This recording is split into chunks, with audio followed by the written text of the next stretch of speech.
Well, hi there, fellow philosopher. I am absolutely certain that I am happy you are here. Now, that's a bit ironic in that in this video, we are looking at when certainty can really mess with your mind.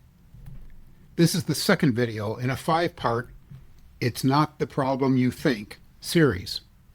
The links to the other four are in the description below and can be watched in any order. Let's get to it. Have you ever stared at your phone wondering why they haven't texted back yet? Or replayed a conversation over and over in your head, trying to decode what they really meant? Maybe you've imagined worst-case scenarios that never even happened. Gone down a spiral at 2 a.m. about something that by morning turned out to be nothing. And the strangest part? Even when you know you're overthinking, you can't stop. But here's something fascinating. Long before modern psychology gave us terms like ruminating and catastrophizing, ancient philosophers were already warning people about this exact problem. And they didn't say, just stop thinking about it. They didn't say, think positive. They didn't even say, distract yourself. They said something much stranger and much more useful. Most of us believe overthinking is about the thoughts themselves. Too many thoughts. Wrong kind of thoughts. If I could just stop the thoughts spiral, I'd be fine. But the ancient skeptics saw something different. They saw that overthinking isn't driven by having thoughts. It's driven by what you demand from those thoughts. Certainty. Think about the last time you replayed a conversation in your head. 50 times, 100 times. What were you actually doing? You were trying to know. To arrive at a settled conclusion. Did they mean that? Was it my fault? Should I fix it? What happens next? Your brain treated uncertainty like an emergency, and it assumed that if it just ran enough simulations, it would eventually land on the answer. But here's the thing the skeptics understood 2,000 years ago. Some things cannot be known. Not yet. Maybe not ever. The desperate need for certainty. That's what keeps the spiral spinning. Not the uncertainty itself, but the grip it has over you. Pyrrho of Elis lived around 300 BCE. He traveled with Alexander the Great to India and encountered thinkers who had trained their minds in ways the Greeks had never seen before, and came back with a radical idea. Maybe the path to peace isn't in finding the answers. Maybe it's giving up the demand for them. He noticed something. When people believe they know something, this person hates me. This will go badly. I'm not good enough. When they know these things, they suffer. But when they simply admit, I don't know, something shifts. The tension releases. The mind softens. Later, Sextus Empiricus wrote entire books about this. He called it ipouke, the suspension of judgment, the deliberate practice of refusing to reach a conclusion when the evidence just isn't there. Not because the truth doesn't matter, because forcing a conclusion your mind can't actually verify is what creates the suffering. You send a text. No response. Your mind fills the silence immediately. They're angry. I said something wrong. They're pulling away. Maybe they never liked me. Every single one of those is a conclusion your brain manufactured to satisfy its desperate need for certainty. The skeptics would ask, do you actually know any of that? No, you don't. You can't. Not from silence. So why are you letting a story you can't verify determine how you're going to feel for the next 6 hours? This is hard to see because our entire culture runs on certainty.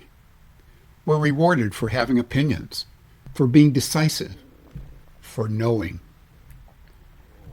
But look at what that actually does to your mind.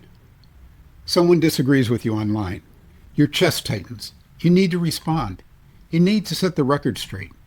You need them to understand. And what's really happening?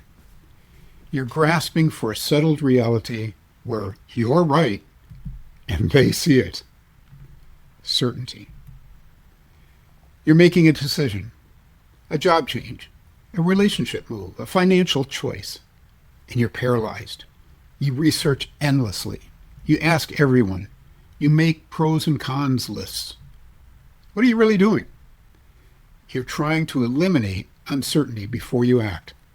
You want a guarantee. But guarantees don't exist. The skeptics would say, your mind is treating uncertainty like it's dangerous. It isn't. Uncertainty is just not knowing. That's all. It's the natural state. The problem isn't the not knowing. The problem is your refusal to tolerate it. Here's the cruel irony. The harder you try to be certain, the more uncertain you feel. Because every answer you force creates new questions. Every conclusion you grasp at has a counter-argument. Every settled reality you construct can be destabilized by one new piece of information. The overthinking mind isn't broken. It's just aimed at an impossible target. Sextus Empiricus described this beautifully.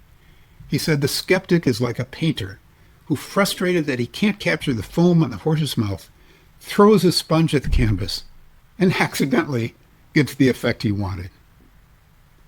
Sometimes you arrive at peace by not trying harder, but by giving up the chase.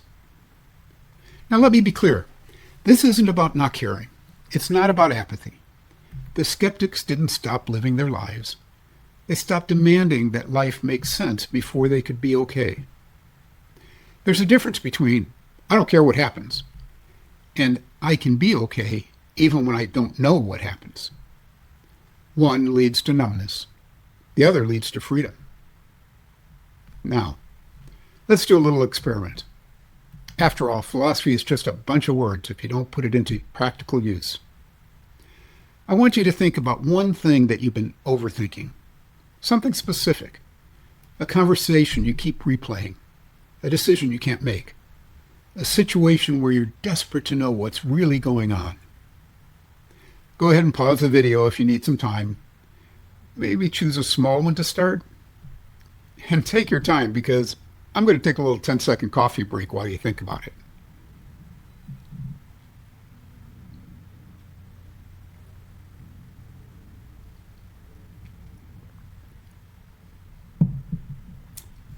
Okay, let's get started. Now that you have your worry firmly in your mind, sorry to start the overthinking again, but for the next week, I want you to carry 3 questions with you. When you catch yourself in a spiral, the same thought looping, the same conversation replaying, stop and ask yourself. Question 1, do I really know this, or am I filling the silence with a story?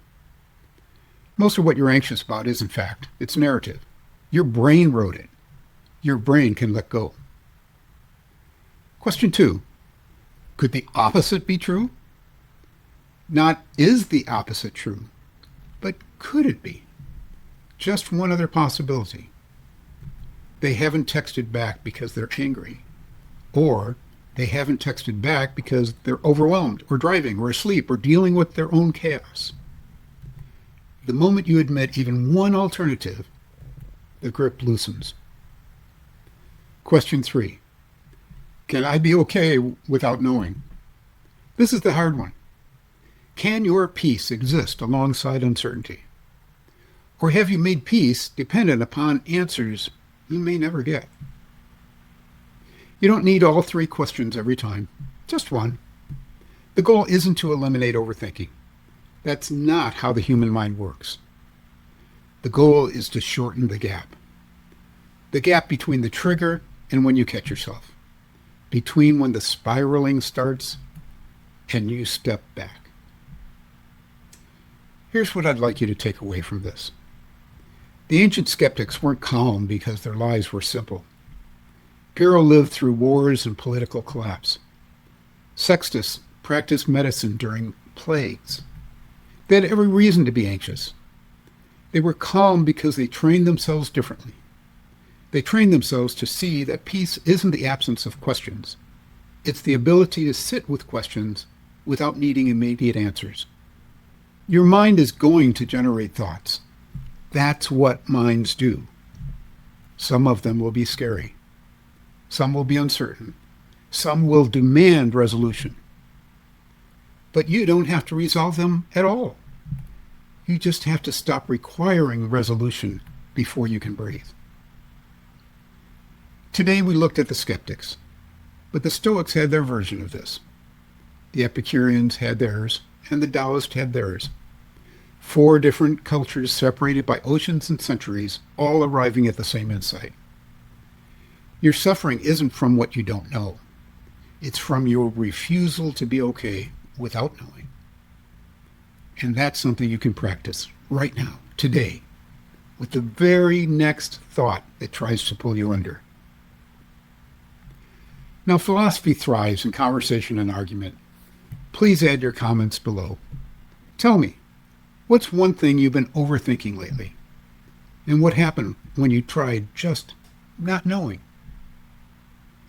Now, don't overthink this. But if you found this helpful, I would truly appreciate a gentle tap on the like and subscribe buttons below.